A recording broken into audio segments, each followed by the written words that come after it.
Hello and welcome to the Law Prep Tutorial YouTube channel. In today's session, we are going to discuss a very important report which is having a title of Keeping It Chill. The official name of this report is Global Cooling Watch Report 2023, but the title of this particular report is Keeping It Chill. So you have to remember this particular thing also. This report talk about what is the impact of the current cooling demand or the emission from the cooling equipment on our environment. How can it or how much it can impact our environment, and along with that, what can we do to reduce that particular adverse or cascading effect of a cooling equipment emission on our environment.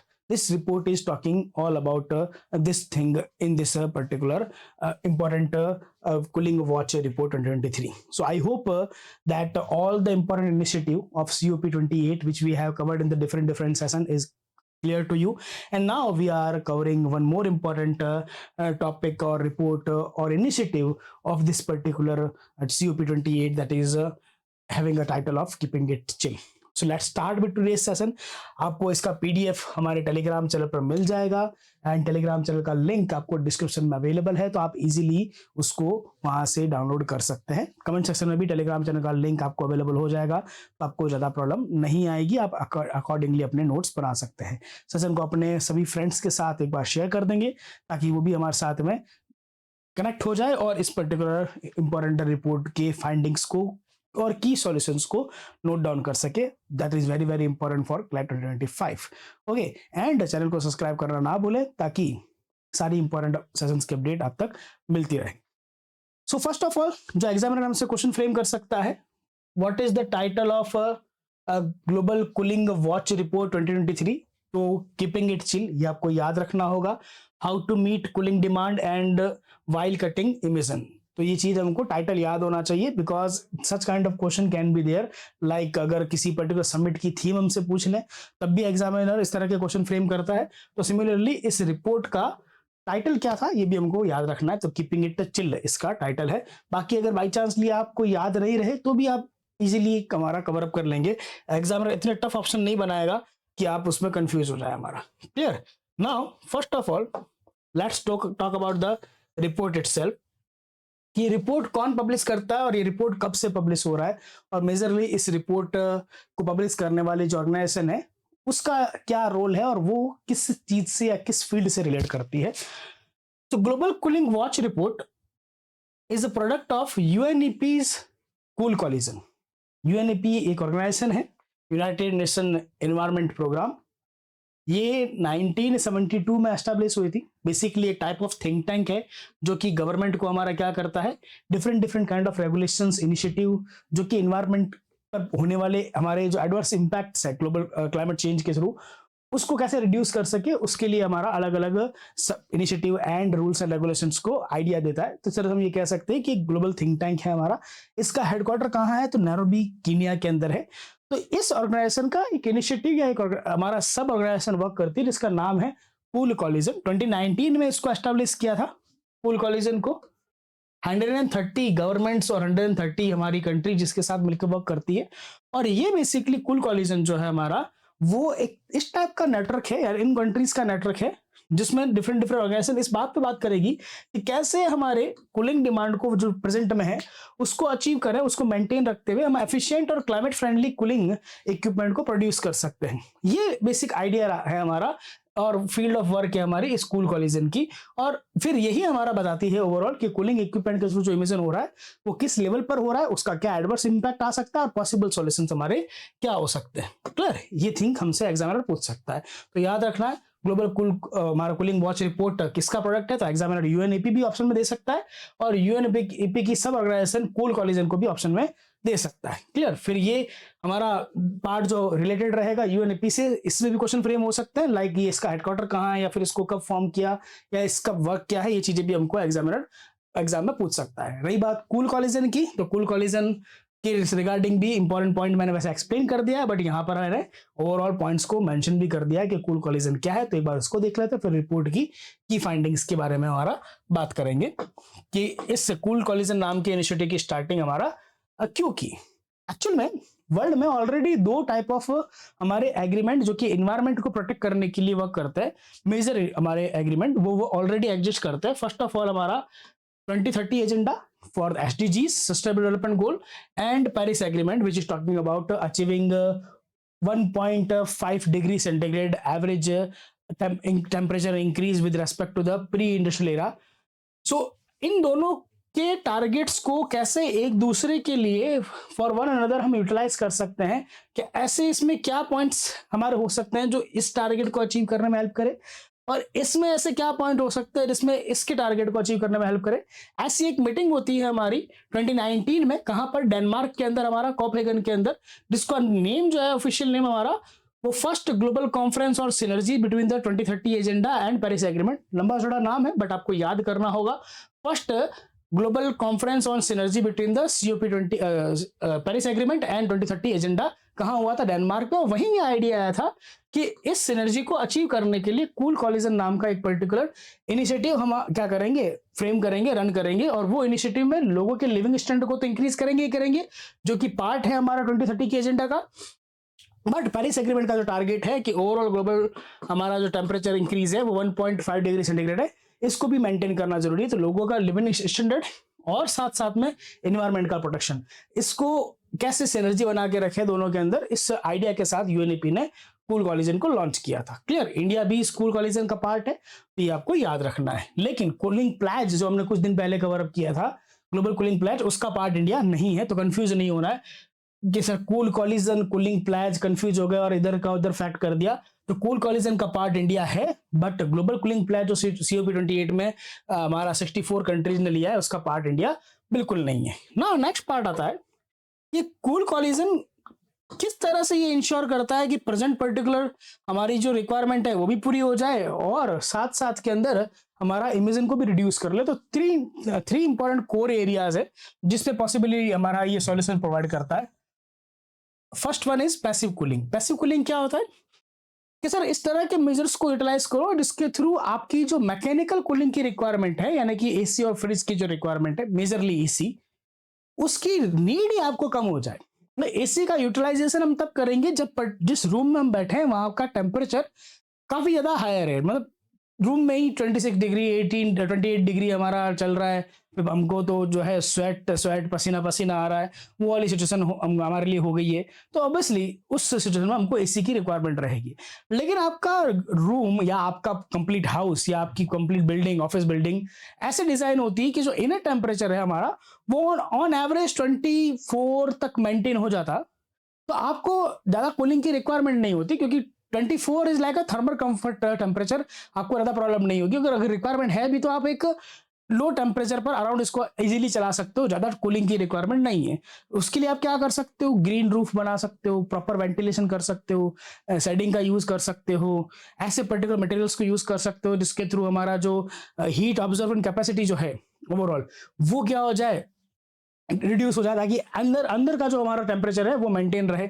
इसको कहता है passive cooling. तो ये भी यही कहता है cool coalition कि पैसिव कूलिंग मेजर्स को यूज करो, like shading, ventilation, insulation, green roof, reflective surfaces, और अर्बन एरियाज के अंदर नेचर को रीइंट्रोड्यूस करो, मींस फॉरेस्ट को वापस रीइंट्रोड्यूस करो। कैसे पॉसिबल हो सकता है, तो जापान का एक मेथड वर्क करता है जिसको मियावाकी प्लांटेशन कहते हैं।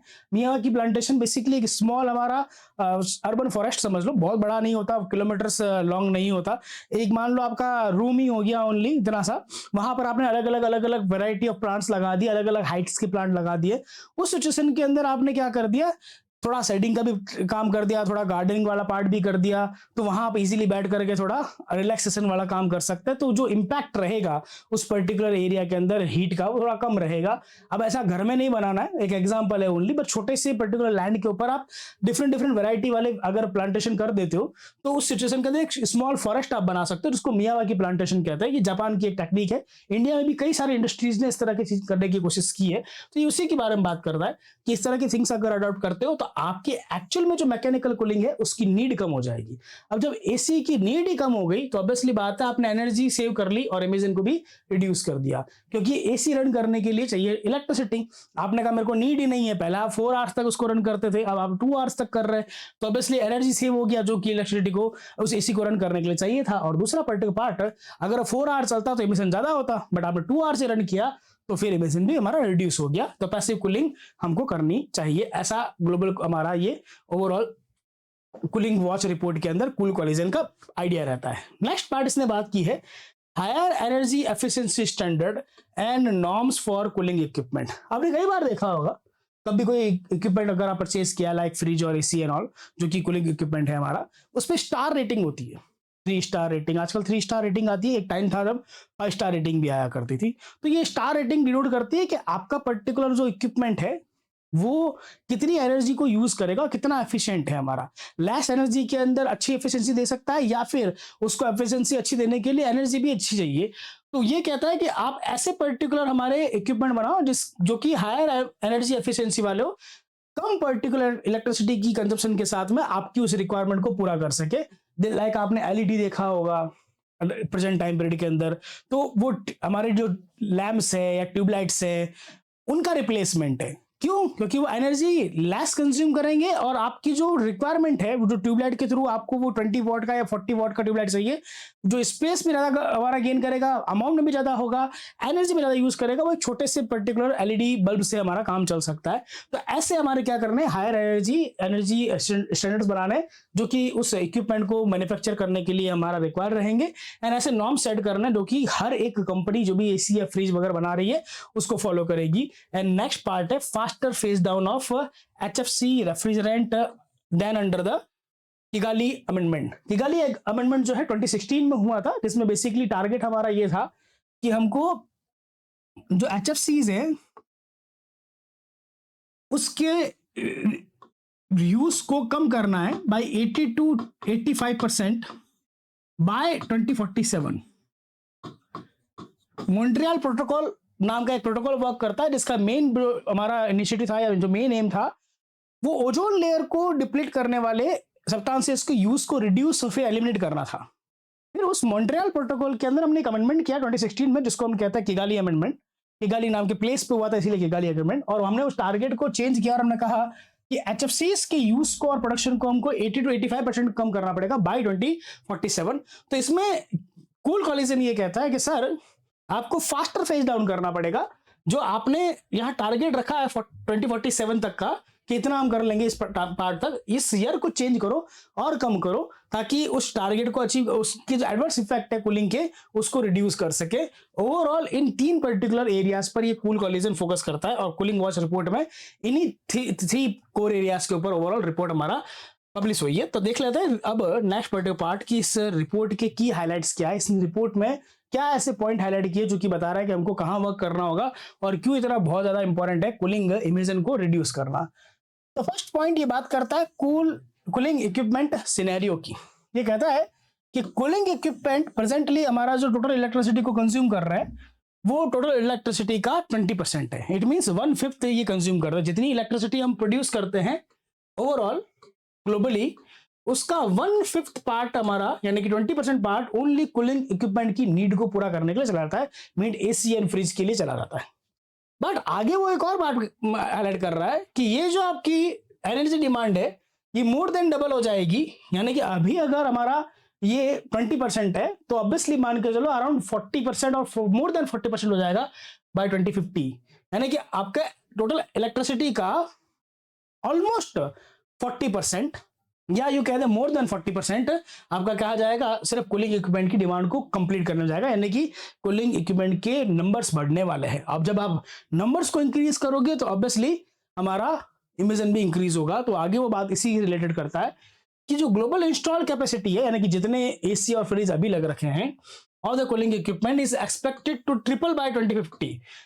कि एनर्जी डिमांड डबल हो रही है बट एट प्रेजेंट जितने कूलिंग और आपने कूलिंग पर्पस के लिए एसी फ्रिज लगा रखे हैं हमारा वो ट्रिपल हो जाएंगे बाय 2050। और उससे जो इमिशन इंक्रीज होगा वो ओवरऑल कितना होगा हमारा 1.5 बिलियन टन ऑफ हमारा CO2 इक्विवेलेंट। इतना आपका ओवरऑल हमको इमिशन देखने को मिलेगा only from these cooling equipment. बाकी की तो बात ही नहीं कर रहे, पावर प्लांट की बात नहीं कर रहे, हमारा और पर्टिकुलर थिंग जो कि कंट्रीब्यूट करती है ग्रीन हाउस गैसेज एंड जो पॉल्यूशन हमारा व्हीकल से हो रहा है या फिर जो स्टेबल बर्निंग से होता है, उन सब की बात ही नहीं कर रहे। ओनली कूलिंग इक्विपमेंट के इंस्टॉल्ड कैपेसिटी के अंदर जब इंक्रीज होगा तो इतना इमिशन होगा। क्यों? क्योंकि अगर कैपेसिटी इंक्रीज होगी यानी कि नंबर्स इंक्रीज होंगे तो इलेक्ट्रिसिटी सप्लाई को भी इंक्रीज करना पड़ेगा। जब वो इतना इंक्रीज हो जाएगा तो उस इलेक्ट्रिसिटी को प्रोड्यूस करने के लिए पावर प्लांट को भी अपने ऑपरेशंस को इंक्रीज करना पड़ेगा। नंबर भी इंक्रीज हो गया तो ओवरऑल इमिशन हमको इतना इंक्रीज होता हुआ दिखाई देगा, 6.1 बिलियन टन होगा। लेकिन आगे उसने सॉल्यूशन भी हाईलाइट किया, ये कहता है कि अगर पैसिव कूलिंग मेजर्स को यूटिलाइज कर ले, जैसे कि अभी हमने डिस्कस किया, देन सिचुएशन थोड़ी नॉर्मलाइज हो सकती है। कैसे? कहता है अगर आप इंसुलेशन को या रिफ्लेक्टिव सरफेसेस को या फिर ऐसे पर्टिकुलर डिजाइन को यूज करें जो कि हमारा पैसिव कूलिंग का काम करे, इन पर्टिकुलर टेम्परेचर को एक मेंटेन करके रखे एक आइडियल टेम्परेचर तक, तब आप अपने इमिशन को रिड्यूस कर सकते हो बाय 1.3 बिलियन टन बाय 2050। यानी कि जितना इंक्रीमेंट आपको ये एक्सपेक्टेड है 6.1 हो जाएगा, इसके अंदर आपको रिडक्शन देखने को मिल जाएगा और रिड्यूस होकर के ओनली पैसिव कूलिंग की वजह से, बाकी किसी और वजह से नहीं, 4.8 बिलियन टन तक आ जाएगा अगर आप पैसिव कूलिंग को यूटिलाइज करते हो तो। ये हमारा इसमें एक सॉल्यूशन बताया। बट साथ साथ में एक पर्टिकुलर पार्ट को और हाईलाइट किया इसी रिपोर्ट के अंदर कि अगर ये मेजर्स यानी कि हमारे पैसिव कूलिंग के मेजर्स को आप प्रॉपरली इंप्लीमेंट कर देते हो तो ओनली आपका इंपैक्ट इमिशन पर नहीं आएगा, could decrease cooling capacity demand growth by 24% also। यानी कि यहां जहां आपको देखने को मिल रहा है कि आपकी जो डिमांड है वो ट्रिपल होने वाली है, उसमें आपको अराउंड क्वार्टर का यानी कि 1/4 का चेंज देखने को मिलेगा, रिडक्शन देखने को मिलेगा। क्योंकि जब आप कूलिंग मेजर्स को यूज करोगे तो आपकी जो कूलिंग डिमांड है यानी कि जो एसी की रिक्वायरमेंट है, वो जो फ्रिज की रिक्वायरमेंट है, मेनली एसी की रिक्वायरमेंट है, वो हमारा ऑटोमेटिकली रिड्यूस हो जाएगी। और वो कितनी रिड्यूस हो जाएगी? 24% रिड्यूस हो जाएगी। और जब रिड्यूस होगा, आपको एसी की डिमांड ही नहीं होगी तो पैसा सेव होगा, मनी सेव होगी। कितना saving? 1.5 trillion to 3 trillion in new equipment cost. यानी कि वो जो नया एसी परचेज करने में आप 2050 तक इतना पैसा खर्च करने वाले हो, 1.5 ट्रिलियन टू ओवरऑल हमारा 3 ट्रिलियन डॉलर तक, वो रिड्यूस होकर के कितना हमारा पैसा सेव कर लेगा। वो हमारा ओवरऑल न सिर्फ डिमांड को कम करेगा, इतना पैसा भी सेव करेगा जिसका यूटिलाइजेशन कहीं और भी किया जा सकता है। तो ओनली पैसिव कूलिंग की वजह से इतना इमिशन रिड्यूस हो सकता है, इतनी डिमांड रिड्यूस हो सकती है और ये पर्टिकुलर पैसा आप सेव कर सकते हैं। ऐसा इस ग्लोबल कूलिंग वॉच रिपोर्ट के अंदर हमारा मेंशन है। नेक्स्ट पार्ट,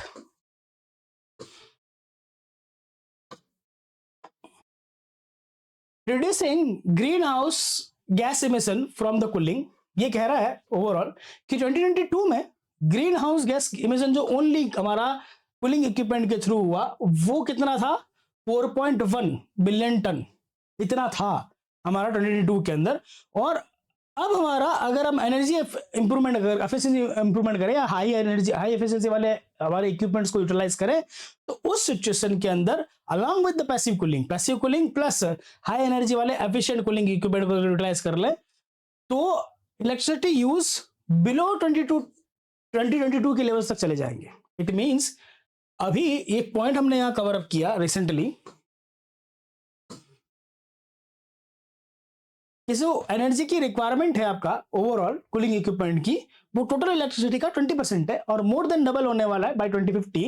ये कहता है कि अगर आप दोनों मेजर्स को यूटिलाइज करो, पैसिव कूलिंग को भी करो एंड हमारा high energy efficient cooling equipment को भी करो, तो जो एनर्जी का यूज है, इलेक्ट्रिसिटी का जो यूज है 2022 में जितना था उससे भी कम हो जाएगा। यानी कि 20% जो आप अभी यूटिलाइज कर रहे हो उससे भी हमारा कम हो जाएगा अगर हम इन दोनों पर्टिकुलर मेथड्स को यूटिलाइज करते हैं तो। यानी कि जो इक्विपमेंट यूज कर रहे हो वो भी काफी एफिशिएंट है, कूलिंग मेजर्स को यूज कर रहे हो वो भी हमारा अच्छे से यूज कर रहे हो, कंबाइंडली ये इतना इंपैक्ट लेकर आ सकते हैं। कंफ्यूज नहीं होना है एग्जाम के अंदर, क्योंकि ये जो हमारा सॉल्यूशन था ये ओनली पैसिव मेजर्स का था और ये जो पार्ट है ये दोनों के कॉम्बिनेशन के थ्रू इसके अंदर हाईलाइट किया गया है। और कह रहा है फिर इसके थ्रू आप क्या कर सकते हो, अगर आप passive cooling techniques and cooling equipment efficient cooling equipment को यूटिलाइज करोगे तो ओवरऑल आप 2022 से लेकर के 2050 तक $17 ट्रिलियन तक का पैसा कंज्यूमर जो है हमारा ओवरऑल ग्लोबली सेव कर सकता है। पैसिव कूलिंग से 1.5 to 3 trillion dollar, but passive cooling along with the efficient cooling equipment इतना पैसा सेव हो सकता है। ऑब्वियसली अगर आपका एसी 5 ईयर बाद खत्म होने वाला था, उसकी लाइफ फिनिश होने वाली थी, बट आपने एक ऐसी पर्टिकुलर टेक्नोलॉजी को यूटिलाइज किया जैसे वो 10 ईयर तक चल जाएगा इजीली, कोई दिक्कत वाली बात नहीं है। तो ऑब्वियसली जो 5 ईयर बाद न्यू एसी परचेज करने वाले थे वो 10 ईयर बाद करोगे, तो नंबर ऑफ जो इंस्टॉल्ड कैपेसिटी है वो ऑटोमेटिकली रिड्यूस हो जाएगी। तो 17 ट्रिलियन डॉलर तक का आप क्या कर सकते हो, हमारा पैसा सेव कर सकते हो। और अगर पावर ग्रिड को डीकार्बोनाइज किया, यानी कि ऐसी पर्टिकुलर टेक्नोलॉजी को यूटिलाइज किया कि आप मेजरली अपनी पावर डिमांड्स को रिन्यूएबल एनर्जी से यूज कर रहे हो, या फिर आपके जो पावर ग्रिड्स है यानी कि पावर प्लांट्स है वो टेक्नोलॉजी उसमें हमारा इमिशन जो है उसने बहुत रिड्यूस कर दिया है, बिल्कुल कम कर दिया है, तब आप हमारा 96% तक सेक्टोरल इमिशन को, मींस जो पावर ग्रिड से होने वाले इमिशन है उसको क्या कर सकते हो, रिड्यूस कर सकते हो। अगर ये चीज पॉसिबल होती है तो बहुत ज्यादा बेटर थिंग्स हम देख पाएंगे, या फिर हमारे उन टारगेट्स को अचीव कर पाएंगे जो कि पेरिस एग्रीमेंट के अंदर हमने कर रखे हैं। नेक्स्ट पार्ट आता है phasing down climate warming refrigerant, मतलब ऐसे पर्टिकुलर रेफ्रिजरेंट जिनकी वजह से ग्लोबल वार्मिंग होती है उनको हमको फेज डाउन करना पड़ेगा। लाइक HFCs हम यूज करते हैं। तो HFCs में इशू ये है कि जब हमने आइडिया लेकर आए कि सर CFC को हमारा रिड्यूस करके HFC लेकर आ जाओ, जिससे आपकी कूलिंग की पर्टिकुलर डिमांड भी पूरी हो जाएगी और एफिशिएंट कूलिंग होगी और हमारा इमिशन कम होगा। ये बात तो ठीक है, ये HFCs के केस में CFC के कंपैरिजन में काफी ठीक काम करती है, लेकिन शायद एक चीज मिस कर गए या फिर शायद किसी ने ध्यान नहीं दिया कि HFCs की जो ओवरऑल हीट को ट्रैप करने की कैपेसिटी है वो हमारा क्या है, CO2 से ज्यादा है, या फिर यूं कह दे कि CFC से भी ज्यादा है, मल्टीपल टाइम ज्यादा है, 5 to 6 टाइम ज्यादा है। अब CFC से इशू ये हो रहा था कि ऊपर जब एनवायरमेंट में हमारा ज्यादा था तो वो ओजोन का डिप्लीशन कर रहा था। HFC में इशू ये है कि जब हीट आ रही है उसको ट्रैप कर लेगा, यानी कि जो रिफ्लेक्ट होकर के हमारा हीट जा रही है वो उसी पर्टिकुलर एनवायरमेंट में रहेगी, तो एनवायरमेंटल टेम्परेचर इंक्रीज हो जाएगा। ओजोन लेयर के डिप्लीशन को तो हमने सॉल्व कर लिया HFCs की वजह से, लेकिन जो इनर टेम्परेचर था एनवायरमेंट का वो इंक्रीज हो गया, क्योंकि इनके पास इनकी जो कैपेसिटी है वो हीट को ऑब्जर्व करने की वो ज्यादा है, वो हीट वहीं ट्रैप हो जाती है। वो जो पहले आउटर एटमॉस्फेयर में वापस रिफ्लेक्ट होकर चली जाया करती थी वो पॉसिबिलिटी नहीं है। तो ये कह रहा है कि आपको ऐसे पर्टिकुलर हमारे लो ग्लोबल वार्मिंग की पोटेंशियल टेक्नोलॉजी को यूज करना पड़ेगा अपने न्यू इक्विपमेंट के अंदर और ओल्ड इक्विपमेंट में भी, जो कि फेज डाउन की तरफ आ जाए। और कितना करना पड़ेगा, तो यहां पर इसने भी ये हाईलाइट किया है कि अगर आप ये चीज करते हो और लो हमारा ग्लोबल वार्मिंग पोटेंशियल वाले टेक्नोलॉजी को यूटिलाइज करते हो, तो आज जो आपका HFC से एमिशन होता है वो बाय 2050 हाफ हो जाएगा, 2050 तक हाफ हो जाएगा। तो धीरे धीरे फेज डाउन आप ऑटोमेटिकली आ जाएंगे। और नेक्स्ट इंपॉर्टेंट पार्ट और वेरी वेरी इंपॉर्टेंट पार्ट इसने जो कहा है वो है कि आपको डबल प्रोलॉन्ग अप्रोच को यूज करना पड़ेगा। What is double prolong approach? ये कहते हैं दो काम आपको और करने पड़ेंगे। फर्स्ट ऑफ ऑल कि आपको एक नेशनल लेवल पर कूलिंग एक्शन प्लान बनाना पड़ेगा। इसका मीनिंग ये हुआ कि जैसे कि आपने NDCs बनाए, नेशनली हमारे डिटरमाइंड कॉन्ट्रीब्यूशंस बनाए पेरिस एग्रीमेंट के टारगेट अचीव करने के लिए, वैसे ही कूलिंग इक्विपमेंट के अंदर हमारा टेक्नोलॉजी है उसको कैसे रिप्लेस करेंगे, किस ईयर तक कितना करेंगे, या कूलिंग जो डिमांड है उसको कैसे रिड्यूस करेंगे, किस हद तक करेंगे, जो एनर्जी की रिक्वायरमेंट है उसको रिड्यूस करना है हमारा कूलिंग इक्विपमेंट के लिए, वो कैसे करेंगे, किस ईयर तक कर लेंगे, ऐसा एक एक्शन प्लान आपको बनाना पड़ेगा। सिमिलर प्लान इंडिया में एग्जिस्ट करता है, 2019 में लेकर आ गए थे, ये तो अभी बात कर रहे हैं। रिसेंटली हमने एक टॉपिक और कवर अप किया था जो कि था हमारा ग्लोबल कूलिंग प्लेज। उस प्लेज में एक पॉइंट मेंशन था कि 2026 तक ओवरऑल हमारा सभी नेशन जो सिग्नेटरी है कूलिंग प्लेज के वो national cooling action plan develop करेंगे, हमारा पब्लिश करेंगे। बट इंडिया ऑलरेडी कर चुका और इंडिया कूलिंग प्लेज का पार्ट नहीं है, तो इंडिया 2019 में ये कर चुका था। तो इसने कहा कि एक चीज आपको ये करनी है, फर्स्ट ऑफ ऑल तो हर कंट्री अपने कूलिंग एक्शन प्लान बनाए कि किस ईयर तक डिमांड को, प्रोडक्शन को और टेक्नोलॉजी को आप रिप्लेस कर देंगे एफिशिएंट मैनर के अंदर। एंड साथ साथ में आपको एक लेजिस्लेटिव फ्रेमवर्क भी फ्रेम करना पड़ेगा कूलिंग के पर्पस के लिए। स्पेसिफिकली जैसे बायोडाइवर्सिटी को अगर प्रोटेक्ट करना है तो इसके लिए कन्वेंशन ऑफ बायोडाइवर्सिटी एग्जिस्ट करता है, जिसको हम हमारा कन्वेंशन ऑफ CBD के नाम से जानते हैं।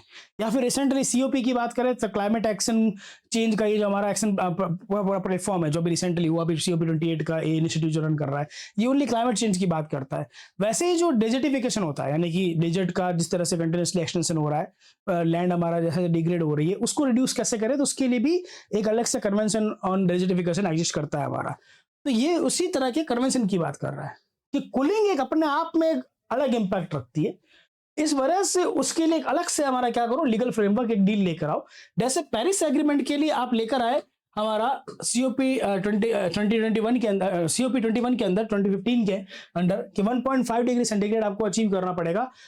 वैसा ही ऐसा कोई लीगल फ्रेमवर्क लेकर आओ जिसके कई सारे कंट्रीज क्या हो, सिग्नेटरी हो, और जिस तरह से हमारा ये पेरिस एग्रीमेंट एक लीगल बाइंडिंग है, वैसे ही उसको क्या कर दो, लॉ बना करके लीगल बाइंडिंग बना दो। ये दो अगर काम आप करते हो तो अपने टारगेट्स को आप इजीली अचीव कर पाएंगे। क्या इंपैक्ट आएगा, ये कहता है अगर ये दोनों थिंग्स, एक तो नेशनल कूलिंग एक्शन प्लान और दूसरा एक लीगल फ्रेमवर्क अगर आप डेवलप कर लेते हो, तो आप ओवरऑल सिर्फ इनकी वजह से, इन दो चीजों की वजह से, पैसिव कूलिंग एक अलग थिंग है, फेज डाउनिंग एक अलग थिंग है, एंड हमारा high energy efficiency different thing है, सिर्फ इसकी वजह से आप बाय 2050 $1 ट्रिलियन तक का सेव कर लोगे। और नॉट ओनली मनी, जैसे ही आपका वो पर्टिकुलर रिक्वायरमेंट कम होगा कूलिंग इक्विपमेंट का, तो आपकी जो पावर डिमांड है वो भी रिड्यूस हो जाएगी, 1.5 टू 2 टेरा वॉट्स तक कम हो जाएगी, जो कि अपने आप में एक बिगर अमाउंट है।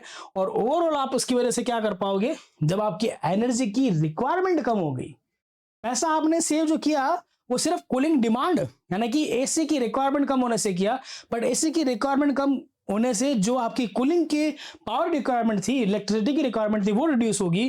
तो ओवरऑल कितना हो जाएगा, 4 trillion to 5 trillion in power generation investment. आपको कम खर्च करना पड़ेगा इतना पैसा, क्योंकि डिमांड नहीं है, और डिमांड नहीं है तो आपको अपनी एनर्जी में भी इतना ज्यादा इंक्रीज करने की रिक्वायरमेंट नहीं है, एनर्जी प्रोडक्शन को बढ़ाने की रिक्वायरमेंट नहीं है। तो जो आपको न्यू पर्टिकुलर प्लांट्स को एस्टेब्लिश करने के लिए कुछ करने की रिक्वायरमेंट होती थी, अलग अलग प्रोडक्शन को बढ़ाने की रिक्वायरमेंट होती थी, वो इससे नहीं हो पाएगी। अगर ये चीज हमारा होता है पॉसिबल, तो हम ये चीज कर लेंगे इजीली। कंक्लूसिव वे के अंदर इसने क्या कहा, क्या ये सब जो पॉइंट हमने बात की, पैसिव कूलिंग की बात करी, हाई एफिशिएंसी वाले एनर्जी इक्विपमेंट्स की बात करी, कूलिंग इक्विपमेंट्स की बात करी, फेज डाउन की बात करी, लीगल फ्रेमवर्क की बात करी, अगर ये सब आप इंप्लीमेंट कर देते हो कंप्लीटली, तो फाइनल कंक्लूजन क्या निकलेगा कि आपका जो 2050 तक ओवरऑल जो एमिशन है, जो प्रेडिक्टेड था 6.1 हमारा बिलियन टन तक हो जाएगा, वो रिड्यूस होकर 60% तक रिड्यूस हो जाएगा। एंड ये चीज अगर आप कर पाएंगे तो आप हर एक टारगेट को, चाहे वो पेरिस एग्रीमेंट का टारगेट हो या adverse effect of cooling emission का हो, वो सब आप इजीली क्या कर पाएंगे, रिड्यूस कर पाएंगे। ये पॉइंट इसके अंदर हमारा हाईलाइट किया गया। तो ये था हमारा global cooling watch report with heading of keeping it chill. उम्मीद है थिंग्स आपको क्लियर रही होगी। हम मिलेंगे नेक्स्ट सेशन के अंदर, चर्चा करेंगे इससे रिलेटेड एक और इंपॉर्टेंट पॉइंट पर। तब तक के लिए राम राम, दुआ सलाम, जय हिंद, जय भारत।